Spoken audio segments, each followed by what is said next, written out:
I was with LeBron James.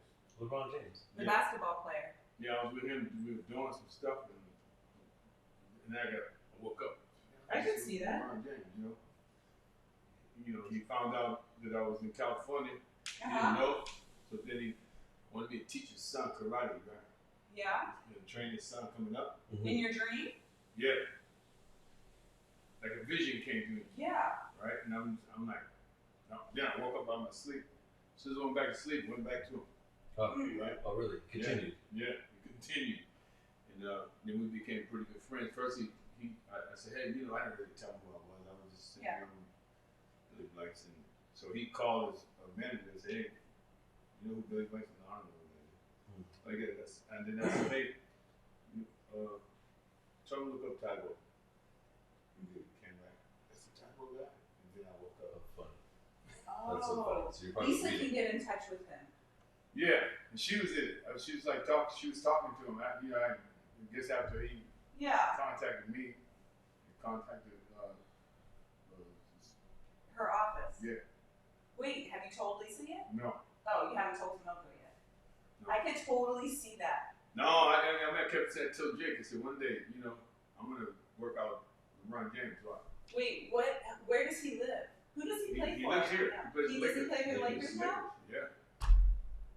Yeah. Oh. It's gonna happen, in due time, but that last night I was just sleeping, all of a sudden there he was, right? When we were standing, like me and you sitting there talking to each other, it was like, hanging out. Yeah.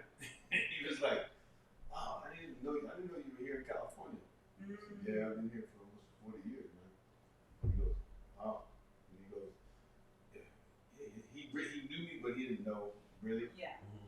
And he went on there and said, go on the internet, I didn't want to say talk about myself, right? As a fighter. I said, I've done so much as a fighter, and then I retired and turned to the and he went on the internet, he was like, oh, came back. Oh, you're the Tybo guy, right? So then I had this, not in the dream, but I've worked with some other, Catherine Bach. Her daughter works for Warner Brothers, writes scripts. So I had her write a 20-page script on Tybo. Oh, really? Oh, she wrote a good one, man. She wrote an opening, because I wrote down how I wanted to open up. I wanted to open up with music in the background. Then you see the big city of Los Angeles. Downtown. Right, and then it starts to go around the corner, go inside this little studio. I'm just got the people sitting down around. I'm talking to them about, you gotta focus, you gotta do this, you gotta do that. Right, that's how it opens it. She did a really good job. That's a good idea. But then I put in there a lot of drumming going on inside the studio. And then because martial arts people don't like it because I took martial arts and put it in music. I got bounty hunters coming from different states, challenging. Oh. Yeah. Just to make it a little more suspenseful so people can see some action. Exactly. So this is gonna be a TV show? Taekwondo people. I want to make it a movie. So I'm gonna do a small movie first, right? Short film. Got some actors say would do some stuff for me for free, right? Just to get it done. Right. And then raise the money to big movie. Wow. That's cool. Because I think Tybo people will like it. Oh yeah. That's a great idea. In fact, I got. Wait, can Chris be like Mr. Miyagi? Be like Yes. the healer guy in the thing when they get injured? I got parts in there where healer, this guy has to go into this big competition, right? Help this youth center. And in order for him to get there, he got to go through all this training, and all of a sudden, because at a certain age, he still think he can get out there and do stuff, and then you get people like telling him, no, you're too old, man, you can't do that. So some stuff going on like that, then he get injured. Then he finds his master, Qigong master, how to do it. You gotta read it. It's pretty so good. Now, it's really short. I wanted to be like it's like 20-page script. Yeah. Because the girl knows how to write the short movie. Right. And then I'm gonna do the short movie that really has a lot of impact. Put it into the film festival, and then come back and shoot it. Or even just put it on YouTube and it'll get like 5 million views or whatever. Right. And then it has. People want that kind of stuff. Right. And I want people to see that it's not just Asian people that can have that type of mindset. Right. I want the Eastern philosophy. Right. But they bring it what they learn from being in maybe an army or Marines. They go to Korea, they go to China, all of us go some different place. Yeah. We all come back with that theory background. Yeah. So I have some friends. So I have some old friends I know I have to contact. Some of them will tell me, you crazy, you shouldn't do that. And I was going to say, where do I sign up? Yeah. The negative part of it is your old friends are saying, you're too old. Right. Yeah, but don't you find that anytime you like kind of put yourself out there in a different way, there's going to be people who are skeptical. Yeah, like I just did this talk with my manager, and she runs everything in Japan and stuff. Yeah. So she got me this deal where these I think it's 6 of the top new Japanese dancers and singers. They came out with a new upbeat song. Yeah. And it's an exercising song. Oh, great. They like to exercise. Yeah. So they ask for this God to come from heaven. So I play a God that comes down. Oh yes, that's awesome. I come down with all this gold on. Nothing but gold. Man. Gold. Yeah, it's gold clothes, gold hat. Everything is gold. Right? We shot on the blue screen yesterday. Oh, you did? We shot that on the gray screen yesterday. And the white screen. And they had me coming down like a hologram.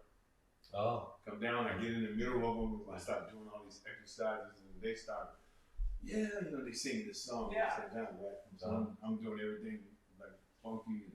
I told her I'm sore, even though I had to do things I only had to do things for 1 minute. Right. But I had to do it almost 30 times. So. Yeah, and Kurt, like, you want to have good form. Watching. Right. Yeah. And I'm by myself. So you feel like, you know what your students feel like. Yeah. But when you move from one exercise to the next, it's easy. Right. But they have me just stay on one exercise for 1 minute. Oh, that's so hard. That's hard. And then you have to go hard. Right. But you can't count. Right. Stuff like that, right? Yeah. Because then they're gonna put all that stuff in. Cut it together and make it like a 3 minute. They're gonna have me come down from heaven, the song coming down from heaven, and these girls are going, oh. And it's like a heart. And they singing the song, they doing all these dancing. Then I come down to right in the middle. Like a dream come true. Right. So she got that job. She's like, it's been pretty good. I haven't been trying to go on auditions or nothing, right? Yeah, it's coming to you. Magnetizing you. Yeah. Do you have anything coming up this week? No, this week. Yeah, no. This week I'm taking a break. This Thanksgiving. Get my hip operation on. Oh shit! What day? It's in December. Because I got other stuff coming up, so I have to finish it up. I got Google. I want to train Google people. Are you good? Oh yeah, because they have an office down like in Venice, I think. 3,000 of them. Nice. Really? Yeah, the office, the front office. Yeah. They'll do it. I'm gonna do it online though. Oh, that's so fun. That's better. Yeah. On Zoom. They want me to do it on Zoom. Right? Perfect. Yeah. So. How much they pay you for it? They pay me $5,000 for 30 minutes. There you go. Yeah. That's fabulous. Yes. But the most important thing to me is to reach out. To get in there with Google, and they feel like something's great. They don't want to push all this stuff. Oh yeah. Right. They're like on the lead. But the agency that I did the Geico commercial. Yeah. They saw the rough copy of Geico. If you guys see the Geico commercial, everybody will like it. So then, Fidelity Insurance called, and all these other people started, "Get really going to do this." And so it's trying to get out there. Awesome. Right? Pretty cool guy to work with. It wasn't even about the typo. It was about I got to set. I got on set an hour and a half early, and so they called the office, front office, Lisa and them. Oh, hey, Billy Plex is here an hour and a half early. And well, that's him. That's what he does. He comes in, and it was like, do we have to not pay him, but do we have to let him get off early? And they said, no. He just like to show up early. The people they talk, right? Yeah. So then they start going back to other people. Other people start, hey, you guys are really good guys on set. That's the first thing they say after I did the shoot. You brought a lot of light to this set. I guess other people come on and they like, me. mean, especially on that on the. I saw me say the word healing. That's what I said. Hematoma. The blood hemophilia. Oh yeah.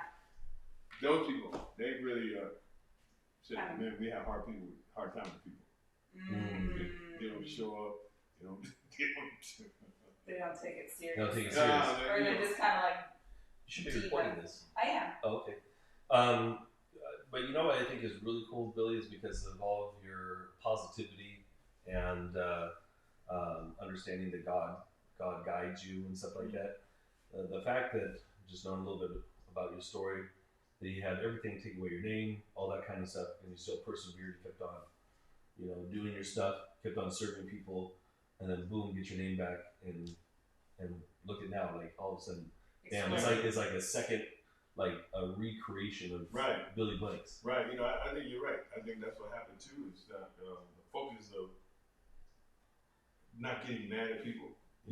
Sometimes when you feel like somebody's hurting you, right, then you get aggressive toward them, then you lose the feeling of wanting to be successful. You want to blame people, Right. So I just let go and say, hey, you know what? I know what God has in store for me. I just got to stay focused and stay in faith. Like you always talk about, you got to stay in faith, understand all the unseen stuff, and then if you believe in the unseen stuff, the stuff that you want to come to you will come to you. Will come to you. Right. So that's what I've been doing. Is get up every day, and I always say this little thing: that he that's in me is greater than he that's in the world. And I always say the Lord, the one who lives inside of me, is better than the flesh of Billy, because the flesh of Billy is going to be based on sense nature. If I base it on one of my five senses, then it's going to take me out to a place where I can be a light to people. Right. That's the way you are. When you talk, you feel like when I come into the house and just get around you, I can feel the spirit come out of you and go right into me, right? That's what I feel, right? When I touch you, it's like I just can feel that charge, right? Look at my skin standing up right now. I get that supercharge, right? And I think that's what people got to know when you're working with people who got a calling, like you got a calling. When you get around somebody who has a calling in their life, it's different than somebody who everybody has a calling to do something, right? But you're a healer. When you're around a healer of people's souls and spirit, you can feel that when another person like that walks in the room. Oh my God, you can pick up the presence of the Holy One is in the room. I have your phone upstairs. Okay? And to me, Tomoko, you filming. No, I'm not filming, but I have to work on something with your phone. Yeah, they film it right now. Right. You talking? You know you ain't supposed to talk on the set. You funny, girl. Anyway, I just think it's a blessing I get a chance to, God puts people in people's life for Same purpose. vibration. Right. And I don't think, some people think things happen by accident. I don't believe in that. I believe God puts you there. There's a reason. There's a purpose for everything. And I'm glad I get a chance to be around you. Oh, thank you so much. Yeah, ditto. Yeah, that's what I tell people. People in San Jose, because I have those VHS tapes. Right. I have them downstairs for one client, Deborah. She wants you to autograph them. And some people of your success would say, or I run into and say, hey, I got this client that has some memorabilia of yours. And they say, well, how much do you want to pay? And that wasn't your answer. No. Your answer was, oh, that'd be a blessing, right? No, there wasn't even a pause, a hesitation. That'd be a blessing to do that, right? Yeah. So even with all the success and fame and your brands worldwide, there's still that humility and that humbleness, right? That shows up, especially with something like that, right? Where you don't even think twice and say, yeah, I'd love to do that for a person. Because there's people out there that, like this individual, her name is Deborah Vasquez, and she when she talks about you, oh my God, she lights up. She goes, I used to do these tapes all the time. Yeah. I like it's like saying, when I go on set these times, like usually when I'm going to set, you know, especially when you're around people like you know how much authority and power you have, right? Mm-hmm. So you don't boast. You just do. Just do. Right? But people that want people to know them, they have to boast. And I think when you have to boast, then they ain't the real person, you know. Mm-hmm. And when you walk around, when you come around you, I feel like the same. You have the same personality that I have to want to help people. Mm-hmm. And I think, you know, when me going on the set, I always go like this, you know. I say, okay, God, let the Billy be disqualified, and let the one that's in come forward. That's the way I feel when you go to people. Like when I told you, Chris, like, can you help me with my hip? You know, first thing you did was like, yeah, let's go. Come on, I'm gonna show you how to do this. And then you touch me, then I can see, right away, I can feel the power. You know, the power of chi come out. You know, I can feel the spirit of you reaching inside my leg, reaching inside my hip, and you can feel that inner power go inside and do what it needs to do to help me be able to get up, move my body. And you just said, like you did, you touched me, get up, let me see you move, walk around. You know, walking around like there's nothing wrong, right? So when you have a person like that, I don't think people who are outward people can do that. Mm. I don't think they can touch a person like you do. You don't have to say anything. That's what it says, like, because I read the Bible all the time, right? And Jesus said, I don't have to be there. I can just send my word, and I know you'll be healed. Well, that's the power I feel like you have, healing. You don't have to say, let me just go over there, or let me send. Hey man, you say the right words, come out of your mouth. Right? People get healed right away because they believe, you know. Mm-hmm. And for me, I believe. So I don't go, man, maybe he might not make it work. No, I go, I know he can make it work. Otherwise, the way you talk, if you talk like you had doubt, then things don't work. And so you don't talk like that. So when you hear a person that don't talk like they don't have doubt, then your belief becomes stronger. Mm-hmm. You know, and then when you touch the person, it's just like, whoa. Well, even if you just like, I walk in the room, you came downstairs, like if I hit my office, I always feel the cheek. Right? I'll never get to a place where I don't feel your power. You know, especially if you're in the same facility. When you're in the same facility, I'm just waiting, boom, boom, there it comes. And then next thing you know, you feel the presence, right? They say you feel the presence. They say you feel the presence of the Holy Spirit, mm-hmm. right? I can feel that when you walk into a place of peace. Wow, thank you. Where you are. Thank you. Yeah, I think my attitude is that we can fix anything. Right. I was talking to my students. I was teaching a seminar last weekend, and you know, by law, you know, I can't say that I treat for any diseases. And when people come to me and they say, "Have you seen this disease before?" or "Have you heard of this disease before?" You know, and maybe I haven't, but my attitude is that we can fix it. Mm. That's it. We can fix it. Because what I tell people is it's not me. Like, I'm a facilitator. Mm. What I say is that it's a trio. It's God flowing through me and through you, me as a facilitator, and then allowing for your own body to heal. Mm. That's what I believe. And then I think when you have that kind of belief structure, like, you know, that it's, oh yeah. So I think that some people have the belief structure like it's just me just doing the healing. And no, it's impossible, right?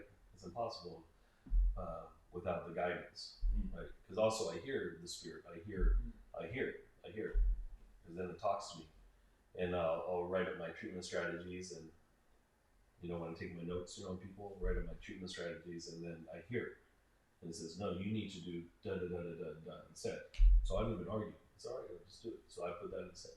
Mm. So I think the success is because I don't deny that, right? I don't deny that Spirit, when I hear it talking to me, I don't deny it and say, oh, that's just a voice, or no, my ego comes up and says, no, I think this way should be the way to do it, you know?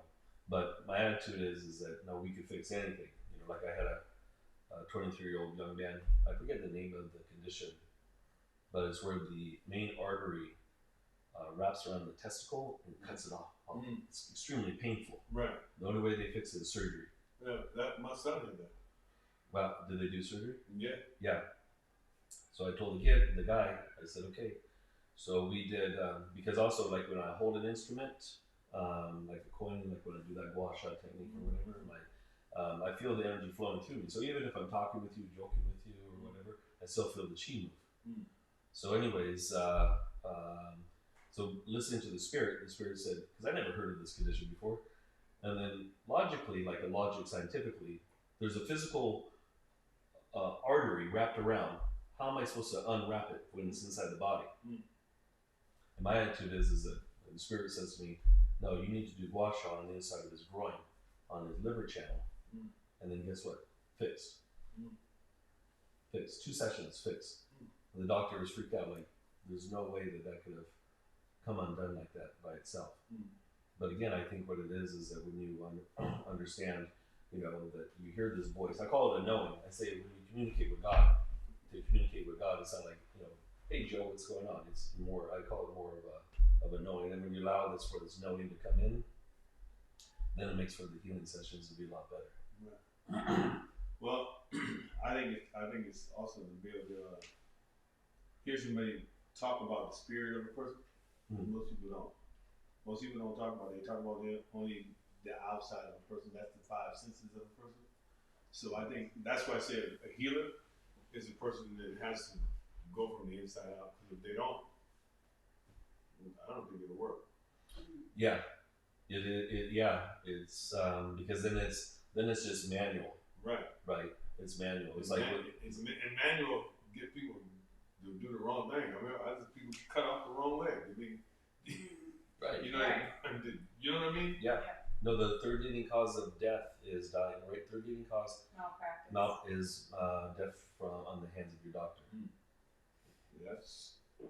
That's scary. It's scary to me. But for me, because I have faith, it tells you can check a person. It says in the Bible, you can check a person, by their spirit, what spirit they carry. When you hear a person say, "Oh, it's me, it's this," then I know it's not godly, right? For me, so I go, "I'm sorry, can't let that person touch me." Right. But when you hear a person saying, "Okay, this is coming from above," it's different. It is different. It's really different, especially me as a believer, because I understand what Jesus is, and He was a healer. Right to the cross, He died so we can be healed and all this. So when somebody talks like that, then I understand that's God. That's the Holy One inside of that person telling me what I need to do to help my outsides and my insides to get better. Right? So I think that's important. But I think a lot of people don't know how to believe in that, and especially if you look at the hard times of what's going on right now with COVID. COVID is going on. You see some people who frantic and panic in it. You see some people who take it and live in it and do what they need to do. Right. And if you look at it, you say, you go to a doctor, you take your daughter to a doctor, or you take your son. I take my wife, or you take yourself to the doctor, and they check your eyesight. You have 20/20 vision. That means they're supposed to have perfect vision, right? What year is it? 2020. So it's a year of perfect vision, right? So even though if I come out of the doctor's office and the doctor tells me I have perfect vision because it's 20/20 vision, doesn't mean that things are not going to be good for me in my life, right? Because I'm going to come up against things that I'm going to have to be able to adapt to and be strong and be perfect, right? So I look at this year, 2020, even though the COVID came, even though Black Lives Matter came, all that stuff was coming anyway, but I still have to have that 20/20 vision to get through it. Right. And most people don't understand that. They look at 2020 as a year of being suffering. And I look at it as a year of my 20/20 vision has to get me clearly through that. And then if I look at it as myself, won't make it. Who vision is perfect? That one. So I let Him, the one that's in me, guide me through those little paths that I need to go to. And that's the way I feel when you talk about healing. When you talk about healing, you let that 20/20 vision come out and see what you need to see to help people be their best. And I think that's where people need to understand. Yeah, I think that one of my lines that I talk about in the Chi Club is that our purpose here is self-empowerment. Is to empower people. And then when I hear people like our new president, when before the elections, he said for the Black Lives Matters. He said, the African American, because you guys can't take care of yourself, we'll take care of you. We'll give you the stipend. Yeah. And I said, I was pissed off because when you say you can't take care of yourself, you just disempowered everybody. Right. Right? You just disempowered them. Right? It's the truth. And when you disempower, then you have control. Right? Then you have control. And that's what's been happening to black people along the way is empower. They depower, Yeah. make them be dependent. Right. Right. Exactly. And that's not my Yeah. my dad never taught me that. Mm. My dad never taught me to be dependent on something. Be dependent on you getting up out of the bed, your health, your strength, your power to take you where you need to go. You know. And then for me, because my father was not a believer, he believed in his own willpower. But when he got sick and he couldn't do it by himself, then that's when he like surrendered. He surrendered, right? And the doctor said, "Hey, we doing everything we can." And so I remember my mom giving me a tape, and she said, "Billy, you gotta listen to this tape. You gotta look at it and think about what's going on." I said, "Okay." I never see my dad bow down to inner power. Wow. That's deep. Because he was a fleshly strong person, so Right. everything he thought was Just brute force. by my own will, I'll heal myself. Wow. And didn't happen. So it's scary.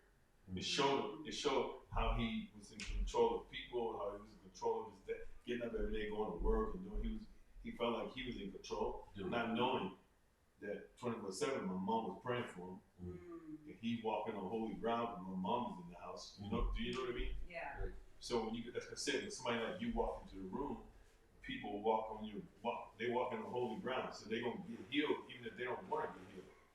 Right? Do you know what I mean? Yeah. That can happen to people. Yeah. But when they start realizing, okay, like this little thing in the Bible, when Jesus had 12 disciples, his best disciple was Peter, right? And he said to him, "I'm gonna go up to the mountain and pray, and I'll be back. You guys make sure you pray while I'm praying." And they said, "Okay." So they go out, and they're in the middle of the ocean in the boat, and they sleeping. And Jesus up in the mountain praying. He's praying so hard the sweat is coming through his pores, right?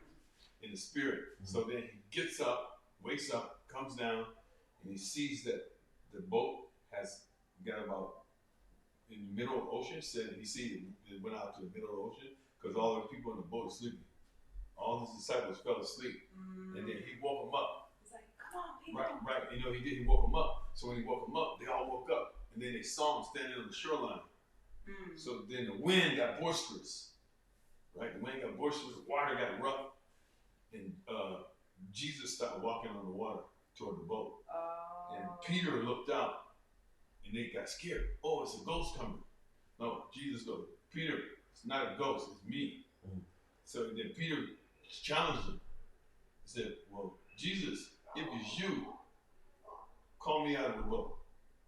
So he said, "Peter, come forth."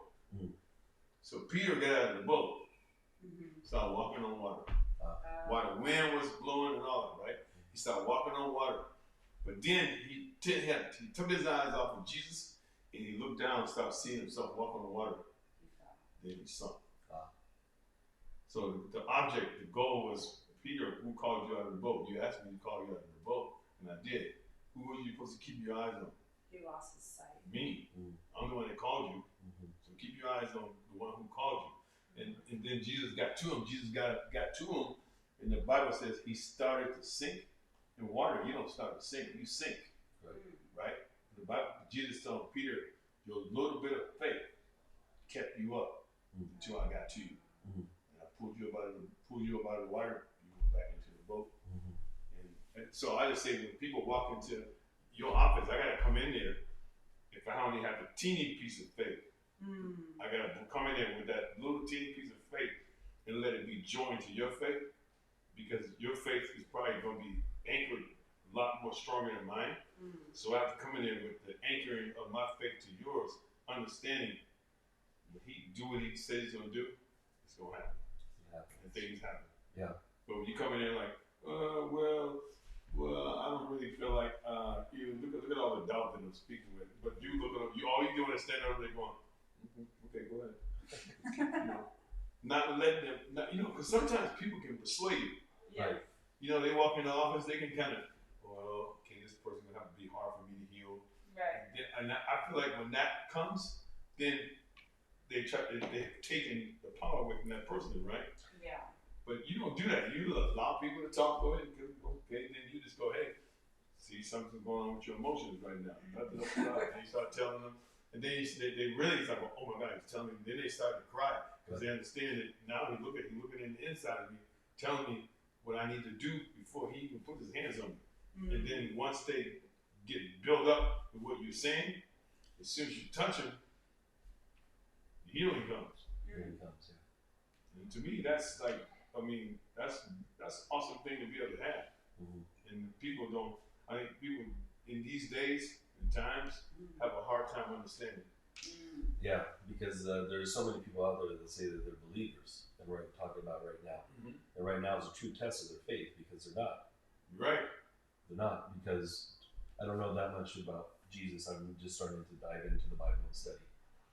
And but what I do know is some of the story like Jesus went into these villages where there's leprosy, right? Mm-hmm. And people say, well, how can you go? Like, you're going to get leprosy. He said, no, my faith is strong. I'm not going to get sick.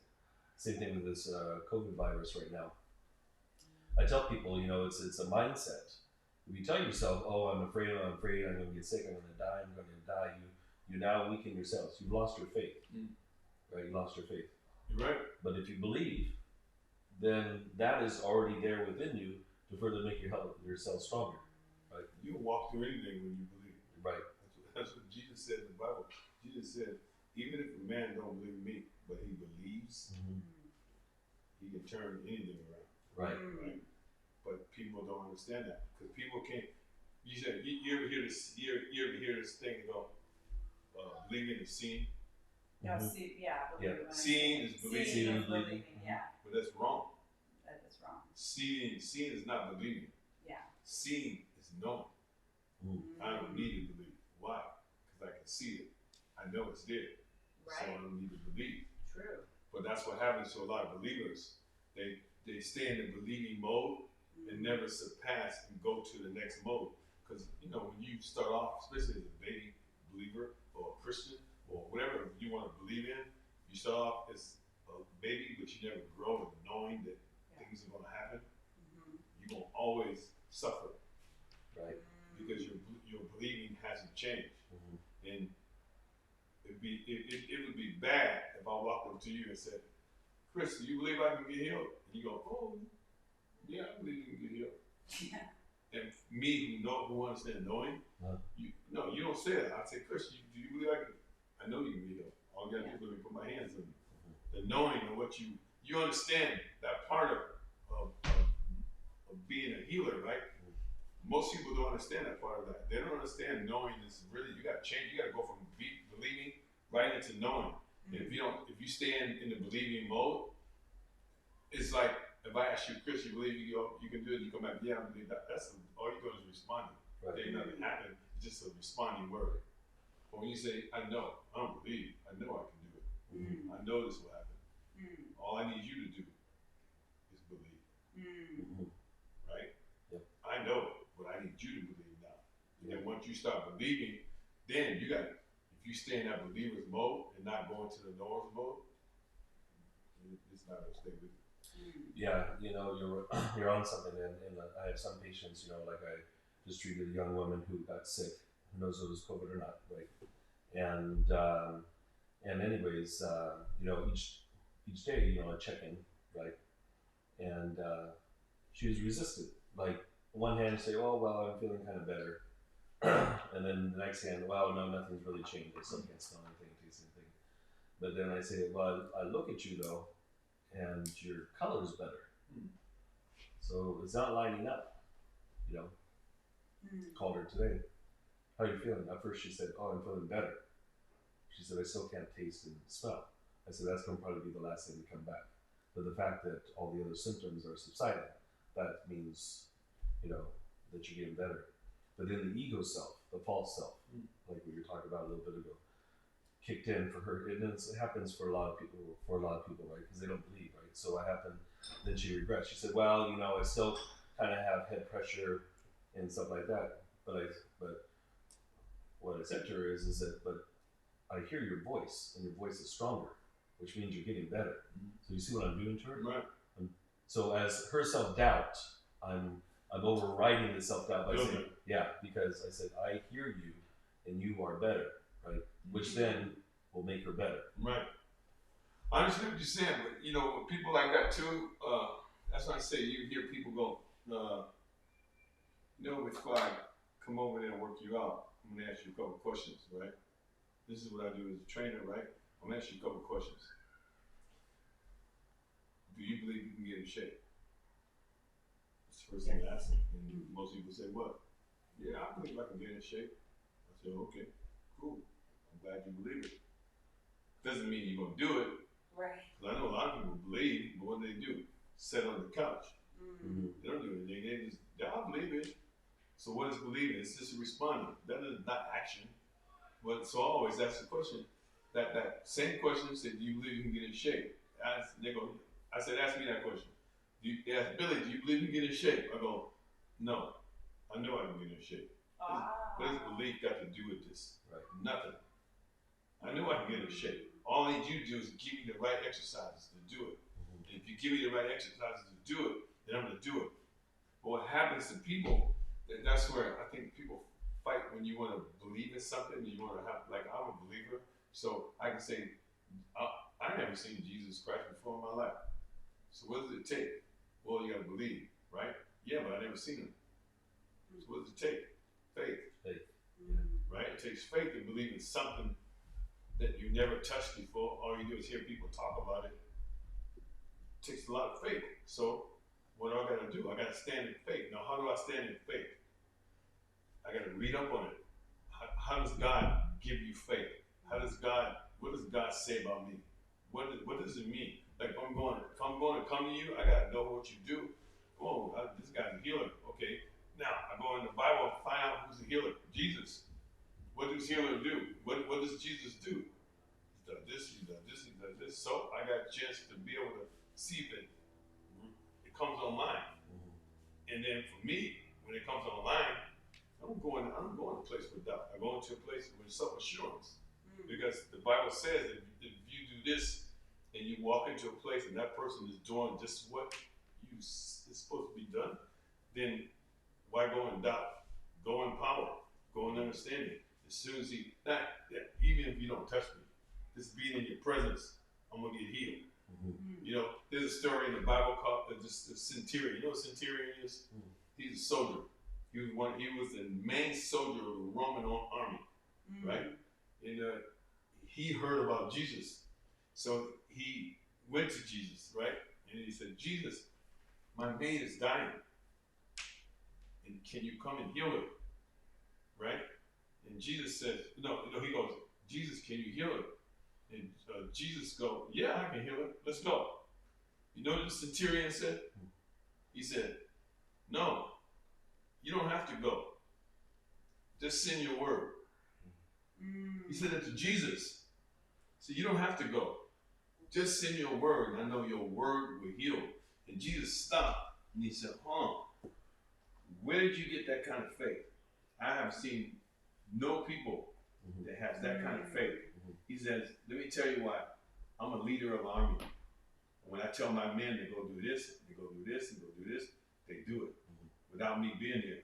So I know if you sent your word, I knew that would happen. Right? And just as he said that, Jesus said, your faith is not like anybody else he's seen. Jesus, he was the only one in the Bible that Jesus said that to. And then, as he said that to Jesus, his commander from his group running, sir, your maid is healed. She's up. She's walking. She's doing. So I understand the power of faith and the power of understanding how things line up. And so when you come around a healer like you can see it lines up with what I believe in, right? And it lines up with not just what I believe, it lines up with God. Mm. And when it lines up with God, it has to work. Because if it doesn't work, I mean, God's a liar. Mm. It's not real. No. Right. Yeah. Right. And that's what makes it. That's what makes it for me. A person who understands the Bible and who understands the person who's helping people. Mm. That's how you can see that it's not false. It's not false. It's truth. It's true. And, Yeah. and we talk about words and talking about a book. So how do you think that, like, people who might not have access to, like, come and see Chris, like, you guys get to spend time together, Right. but, like, picking up the book, how do you think that the book could actually help people? His words. I think it's in how he writes the book. You know, because I mean, like I said again, he can be upstairs. That when I walk in the room, I feel the presence of him, right? Because I understand words. I understand that death and life is in the power of my tongue. How many times have he said that to me? Really, death and life is in the power of the tongue. So if people can understand death and life is in the power of the tongue, no matter what I do, it could be me walking over there picking up that thing, or it could be me walking across the street. Speak life to your life. He says it all the time. Speak life to your life. Watch what you say. Remember, words control your destiny. Mm. So coming out in a book that people can really grab a hold of, and then when he speaks those kind of gestures, in the book it says underline it, underline it, Yeah. memorize. Because in order for you to have power, you just can't go, I can read his book and then go, okay, let me try to remember what Chris said. No, if I take it and he got chapter 1, verse this, verse that, verse this, and it says, like almost like a Bible, right? You go, Yeah. in this chapter, he says, dot, dot, dot, dot, dot, dot, dot, dot. And when he says that, people go, whoa, that's something I can memorize. I can keep saying it and keep saying it. So when that time comes, the time of trouble comes, instead of them speaking their own thoughts to it, you speak the thought that heals. And then the healing comes and the healing stays. So in the Bible, that's what it says. You know, Jesus got attacked, right? Jesus is the Son of God. So Jesus got attacked by Satan. And Satan says, man cannot live by bread alone, right?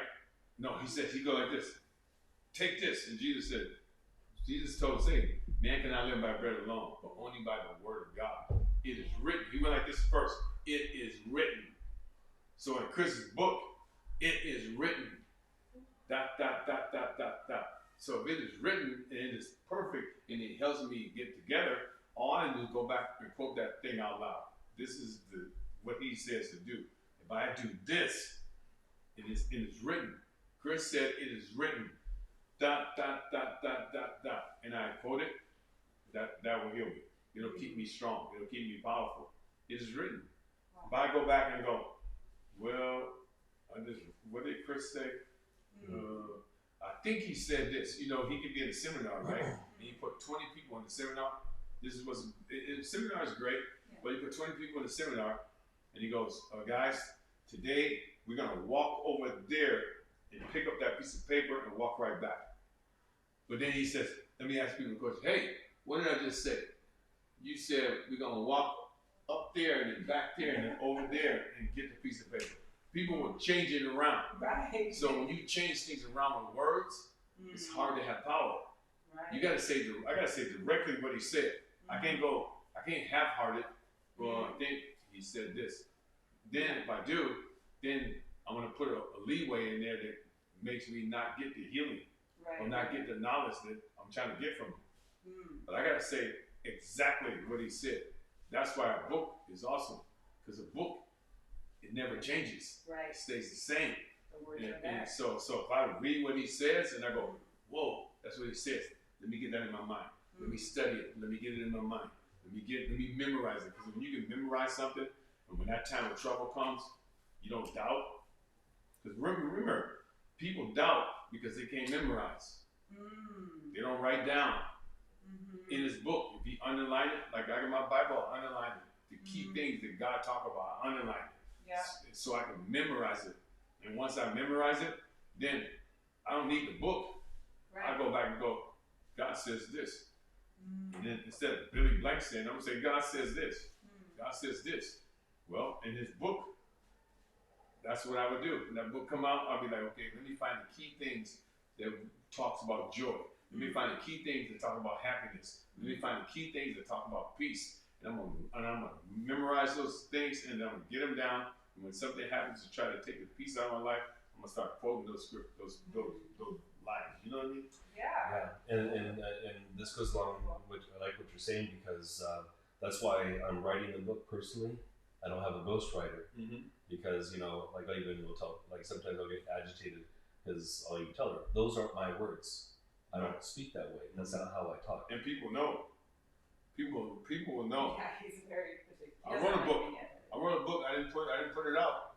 It was a good writer that wrote it, super writer. But I just had it.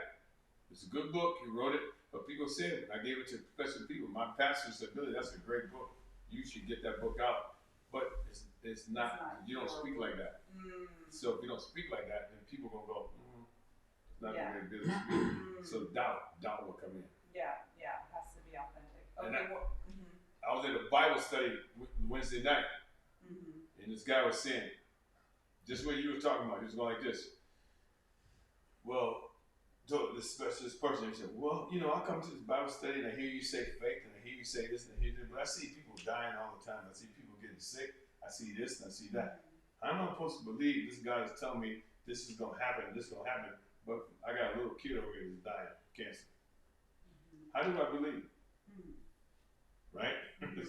So then he tried to throw, he tried to make the person who was speaking that's a healer too. She's a healer, but he tried to bring doubt in her healing. Right. Because she was supposed to die. Right? She was not even supposed to be here. She went to every doctor. They spent over $300,000 to heal her. Wow. But nobody could heal her. She was doing everything that she could do. Right. And she just said, okay, God, if you want me to die, I'll just die. You told me you're going to heal me.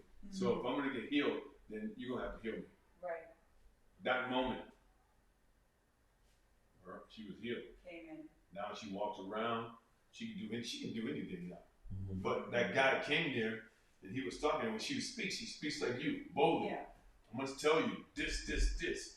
Right? And that's what she was saying. But then the guy tried to throw a monkey wrench. And I said, listen, this is the key thing that Jesus said to his number one disciple. His number one disciple, he went like this.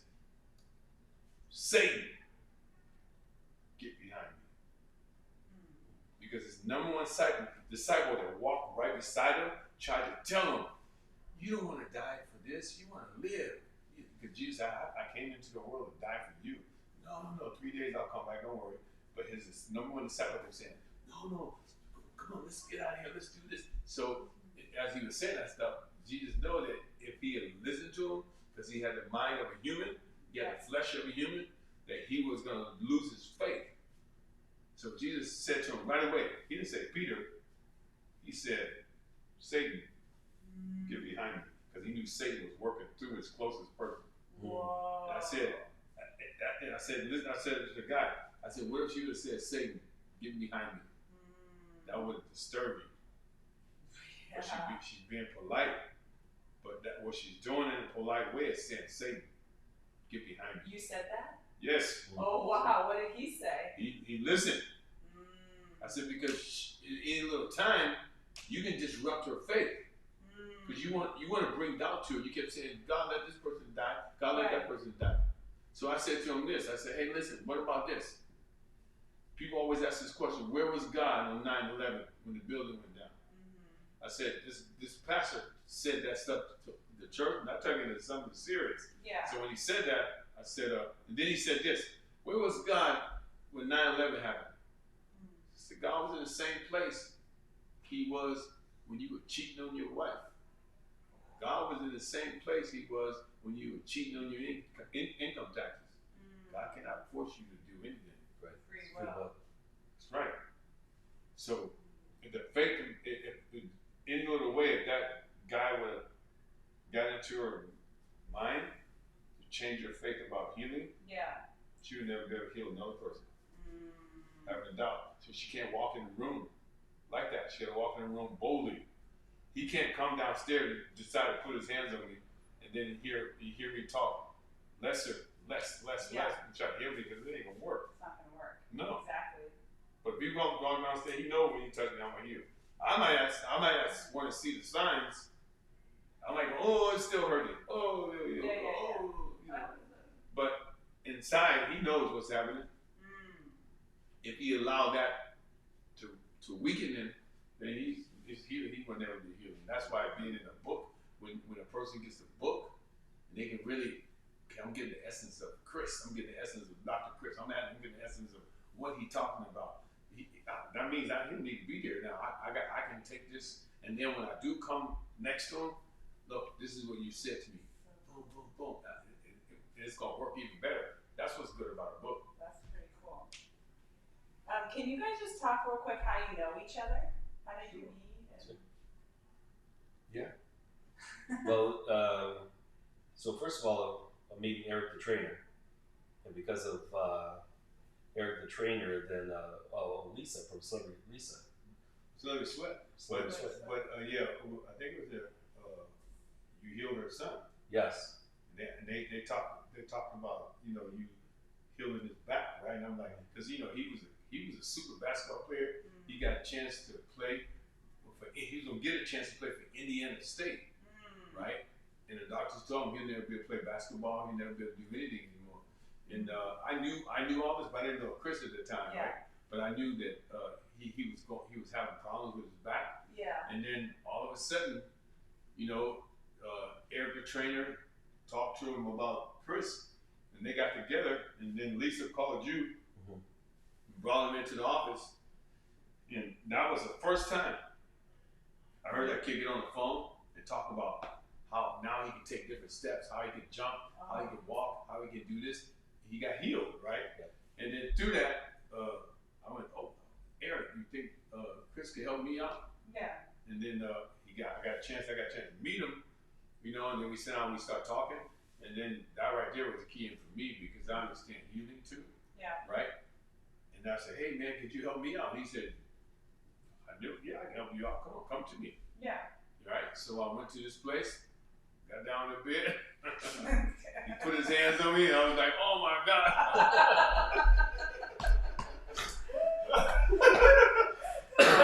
I'm serious. I was like, I don't care what anybody, I know what she is, and I felt like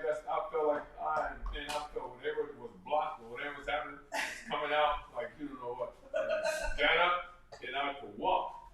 I said, look, I can jump kick. Look at me, man. I can do splits. I was doing all this stuff. Right? Even on the hip that for almost when I was 18 years old, and I knew I had a back. When I was a young kid, I knew I had a bad hip. But from that time on, all I did was force stuff and made it worse and worse and worse and worse. And then I got a chance to go to him, and then man, it was amazing. Right? So then I started telling people, let this guy, you gotta let this guy help you. I tell people right away, let this guy help you. He gonna help you. Let Chris help you, and watch. You're gonna see things happen. And my wife, and just my wife too, same thing. So, when you get around a person and you know you have faith in them, good things happen. That's how we met. Yeah, a couple of little funny stories. Well, first of all, going back to Faith, because Lisa on the phone, she flew me down here. This is before we lived in LA, and she said to me, so Eric the trainer says that you could fix my son, and doctors are saying that he has lumbar stenosis and he'll never play ball again. And I said to Lisa, I can fix him.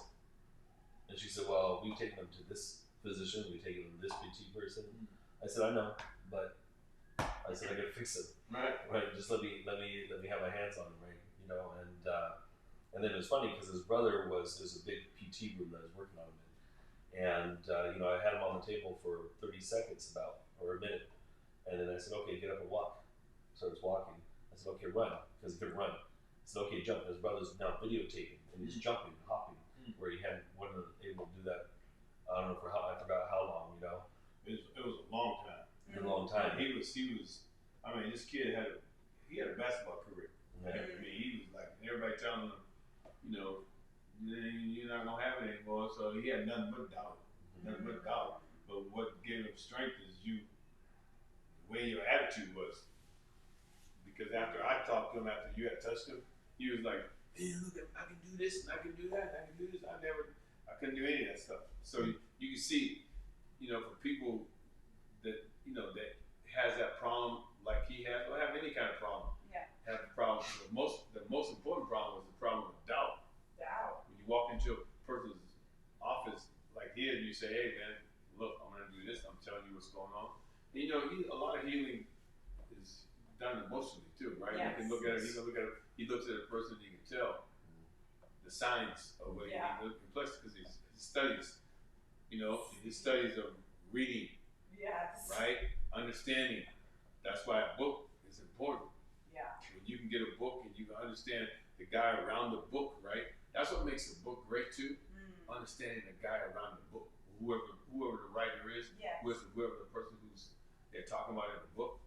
It's like I'm like me. It'd be like me sitting next to Bruce Lee, Right. right? I'll Exactly. get a chance to read. I have never had that chance, but I can get Bruce Lee's book And and then- read it. But it's not like getting his book because I've been around him. Now I can get his book, but I've been around him, so it qualifies it even more, Yes. right? Because these are the things I heard him say live, but now I have it in print. That do you know what I mean? Like if something ever happens, I got his heart, I got his soul, I got his spirit. It's all in this book, Imprinted. right? Yeah. And it's imprinted, but the most important thing, I heard him say it. I watched him do it. Now I got whatever he says, I got whatever he did, I have it on a piece of paper Yeah. Wow. that I can keep forever. That's why people should get the book. Yeah, Thank especially. you. Yeah. Well, one quick story, funny story. So after I first met you, I went to your house. I think it was, or one of the times I went to your house because to work on the hip, we work on the groin and stuff like that, and you're standing straight. And I remember you told me a few weeks later. I saw you a few weeks later. I guess you would, and you saw the trainer from the Denver Nuggets. Right. And you told him I help you grow 2 inches. Right. I'd be like, Billy, I can help you grow 2 inches. I can help myself grow 2 inches. I did grow 2 inches. Stood up 2 inches higher, right? I was leaned over like this, baby. I was like an old man, right? But I did. Stood up straight. And then, plus, I had to go up the red rocks. You know the red rocks. If I would have never been able to do that. I would have never. But I did it. I did I did their whole workout. I did. Can't remember the guy's name, but the center for the Lakers. I played for McGee. I went through his workout. I went through both strong forward workouts and the 2 guards. I did their workout, and then I did a title workout on top of it. Wow. Right? But I would have never. You saw me before. Yeah. I couldn't hardly move my leg. Yeah. And then I ended up, playing in the Super Bowl, NFL Super Bowl, a celebrity game. Oh my God. Right? Yeah. And I would have So never been good. able to do that if you would have touched my hip. So there's a lot of good things happened for me, and now understanding the knowledge of who the man is, I get a chance to get it in the book. I don't have to sit down and talk to him. I can get it in the book. But what's so awesome is that I have sit down and talk to him. That's what people got to realize. I have sit down and talk to him. And these are the really true essence of the words that he say in this book. So I got it now on paper. Wow. Beautiful. Yeah. Thank you. Yeah. Yeah. Yes. It's a lesson. Yeah, man. Do your dance, girl. Right. That's it. Well, No, that's really, it's awesome when you can, put some. I don't like to say this, you never know this guy. You never know what happened, but somebody just special like that, put something down on books, and you can take it and go, wow, I know this stuff. I've been around it. Yeah, it's true. That's really important. It is important. And this book, not kidding you, is taking a long time to finish. That's all right. That's all right. we're on the home stretch now. No, this is a key part of Yeah, it. you get the best parts. Yeah. Yeah. That's what's so good about the book. That's what's so good about it too. And he is right though. You got to make sure that book sounds like him. Mm-hmm. Yeah, that's true. Because if you take that book and say if you turn that book into an audio book, that's even. Yeah, he's got Have it. both. Have a paper book and an audio book Yes, that people can have. and listen to. And listen Yeah. With his, Because it's awesome to be able to get in there. he doesn't like being edited. to say that. Yeah. I think that's Well, yeah. But some stuff you might have to. Right. Thank you. Yeah. Some stuff, what I mean by if you get to it faster.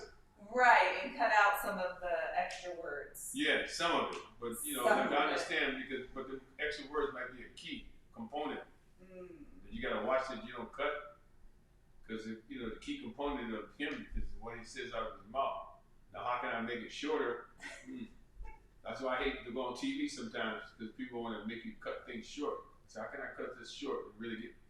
Right. Then I have to find a way myself. I go, okay, let me find a way I can get this shorter, and so I do. I find some ways, Find a and way. then, but sometimes I feel like I'm cheating it. I can give you some good results, but Yeah. when you can explain. Right. And hold the attention. It just got to be the writer that can do that, though. That can get the power of what he says. Yes. But I want to cut it down, but I want to get the power of what he says and don't lose anything. I think we've got to that point. But that's Do good. you think? Yeah. Yeah. Yeah. We finally got an editor that Understands. That understands. Yeah. Right. I think with his book too. Mm-hmm. I think when you do the book when it comes out, they got to feel like he's in the room. Yes. Yeah, that's true. When they read it, Yeah, exactly. oh, I feel like this guy. Like actually coaching them Right. through what's going on. Right.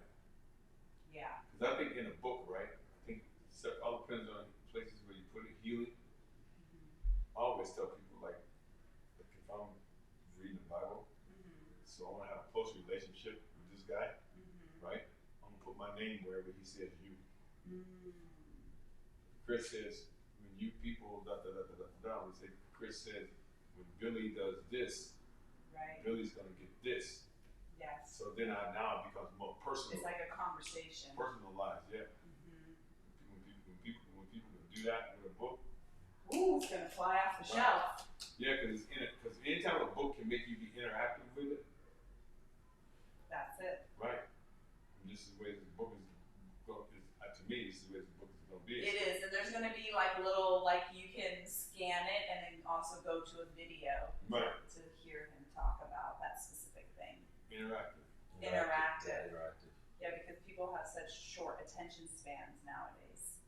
Yeah, because it's how to treat it, but also like you said, what is the emotions behind it, right? What emotions are you sort of causing that pain? 9 times out of 10 is emotions in the heart. Right. Um, And I don't think people talk about that enough. no, they The don't. heart. The heart. I don't think people talk, and they need to, man. That's what the Bible is based on. The Bible is based on Jesus said, whatever's in your heart is going to come out. And that's important. I think people they think the heart and the mind is the same. No, it's the same. But the heart and the mind is not the same.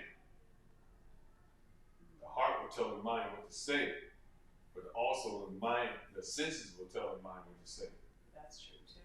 right? Because you can attack a person. By what I see, I'm gonna get you because of this. But my heart can be saying, "Don't do it. Don't do it." So that's a fight. He could be in the book telling people, but then people can read the book, go, "Oh, that don't make sense." But the heart be saying, "You know it makes sense. He just spoke to you, right?" And then they try to fight it.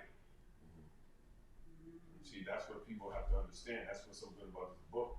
And when he talks, he say, "Look, right now, if you don't have the faith that I'm talking about, what's going to happen is there's going to be a 2 fight going on. It's going to be a spiritual fight. It's going to be a sense fight. Mind might say one thing, and you keep seeing this, right? You know, the lady. No, you told the lady you called her. So you say you tell her, no, You're better. right, you Yeah. better. But she's going, well, I feel like this. So it's her senses fighting against the goodness of the spirit of the person. Right. He's telling her how to be spiritual and live a spiritual life. And the senses is saying, no, you feel like this and that's where you feel. And that's where his book will come in. Well, you gotta watch that, because that enemy, that's the enemy. Right. That is. It That's is. the ego. Right. Yeah, because that's ego, and And so some of the remedies, for example, is I tell people look at themselves in the mirror and say, I choose to co-create with God that I am healthy, vibrant, and strong. But I start off first by saying, telling them to touch their heart, right? And I'd say you look at yourself in the mirror. In particular, you look at your left eye. They say that when you look at the left eye, your left eye, or the left eye of somebody, you drop into their soul, you touch their soul. Anyway, so in the book it says like mantras or prayers that say, first of all, you look in the mirror every day, I'm beautiful, confident, and strong. And I have contained within myself the ability to heal, right? And I said in the book, so these are some of the remedies, right? Besides Qigong and Dai Lan. And I said, and even if self-doubt, that little voice, that parrot, said, no, you're in pain, no, doctors have said this. I say, you even look in the rearview mirror of your car, and you say, no, I'm beautiful, confident, strong, and I have faith that I've healed. And I choose to co-create with God. The reason why I say co-create with God is it goes back to that willpower, the free will, right? Oh, yeah, I understand what you're saying. Yeah, the free will, because we have divine purpose or the divine plan, but what God gives us is this huge amount of free will. We can either do good with it or bad, right? It's our choice. Right, I hear you. Choice. But people, this, I think when you got it down on paper, people can go back and read it and grasp it, go back and read it and grasp it, go back and read it and grasp it. Like if you go to any motivational conference, they're gonna tell you to bring a pen, write stuff down, because you can't remember everything. Right. Exactly. You say so many good things to people that they walk out of the office and they go, oh, what did you just say? You said this, and then they really can't get the full power. I just know when you can't repeat what somebody tell you to be strong at. Yeah. If you can't repeat it like they said it, it's not gonna sink in. no, because you got something out. You got something you left out. And you can't, with God, it says this, you can't leave it out. You can't, if it's something that you leaving out of what God's saying for you to do, it can't work. It's not gonna work. No, because if you're looking at it from a godly standpoint, you say God is not a changer of the word. He don't change his word. His word is the same as it was today, 2,000 years ago. It's the same. Like 2,000 years forward. Right. But what happens to people, I can walk right out the door. Hey man, you can heal. Yeah, I got healed. But Chris told me if I do this and if I don't do this, this is gonna happen. But he didn't say that. He said something totally different. But I changed it around. So when I changed that around, who do you think hear that? Well, the one within you. Hear that. And that could be the one, you get that little voice that said, that ain't gonna work. Right. That ain't gonna work. So that little big voice that hears that little change of what he said, ooh, there's a hole I can get in. And that's the hole I'm going. And that's how I'm gonna pull the healing away from you. I'm gonna throw doubt there. And that's what's so important, about this book too, because they don't get the exact thing to say to themselves. Correct. That to me, that's important. Right. That is important. To guide it. Yeah. Yeah, well, you're definitely an inspiration, man. I tell people, the first time, obviously I was born in the 70s, right? So, I knew about Taekwondo and stuff, but my first time taking your class actually was in David, Panama. And we were in the sticks, out in the country, in the just jungle. rural, No street signs. And then we somehow randomly found this little rinky-dink gym. And they were teaching it in Spanish, but he was going like this for days. That was a blessing, man. That's a blessing to me. People, But then, see, that's another thing right there. If you look at people do that, right? But then people have some knowledge and understanding of it, they ain't got that. Right. That's what. Well, there was a little bit of a language barrier too, because. But that's what it destroys people. That's what's so awesome in the Bible too. God says, "My people die because of lack of knowledge and understanding." He said, "For my people die of lack of knowledge and understanding."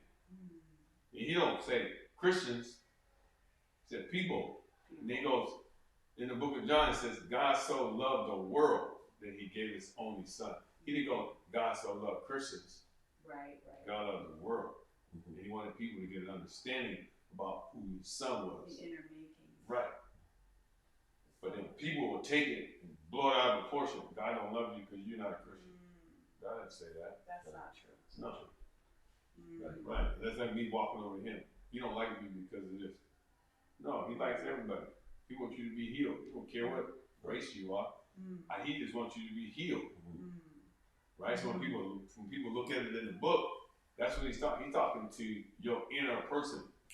And when people can get that, he ain't talking to your outside flesh, because if he wasn't talking to your outside flesh, you'd never get healed. Exactly. You got so many doubts yourself. Right. Even though he might have the power to heal you, but you have so many doubts yourself about, you look in the mirror, he telling you, the book says you're doing well and you're doing this, but you saying, I'm still tired. Right, yeah. You know, and that's what people got to understand. That's the words are very important. Words are so important. Really important. But people don't realize that. That's why, but you know, death and life is in the power of the tongue. Death and life is in the power of the tongue. And the tone, too, at which you speak, I think is important. Yeah, if you speak with doubt. Yeah. Oh, the word, if you have doubt in your heart and in your voice. The voice. Yeah. Come on. You don't hear him go like this. He don't go like this. Yeah, I think I can do it. He don't do that. He's come on in the office. Right. Okay, get out, lay down. Let me check you out. How do you feel?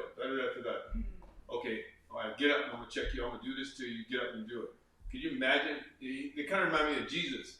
When Jesus said to the man, there was a guy, he laid beside this well. It was a healing well, right? And he couldn't get in because he was handicapped for all his life. So the whole time that he was handicapped, all these people would run by him, but nobody would ever take him and put him into the fountain to get healed. And so Jesus came, and Jesus says, how come you haven't got in the fountain? And the guy goes, well, nobody would help me get in. I've been here almost 38 years and nobody would help me get into the healing fountain. And Jesus said, okay. This is what he told him. He told him this. Take up your bed and walk. Those are the words he said. And what did the guy say? He got up. He got up. He just got up, took up his bed, and Jesus told him, now don't speak a word of this. Don't say anything, because he knew if he spoke a word of it, then it would plant the seed of doubt. That's right. And then he said, don't speak a word of it until. He didn't know why he said until? Because he wanted that guy's faith to become strong about what had happened to him. So when people talk to him, he will have no doubt about how he got healed. Right. When people ask him, who healed you? He didn't say Jesus' name. He said some guy, I don't even know his name. But some guy down there at the fountain.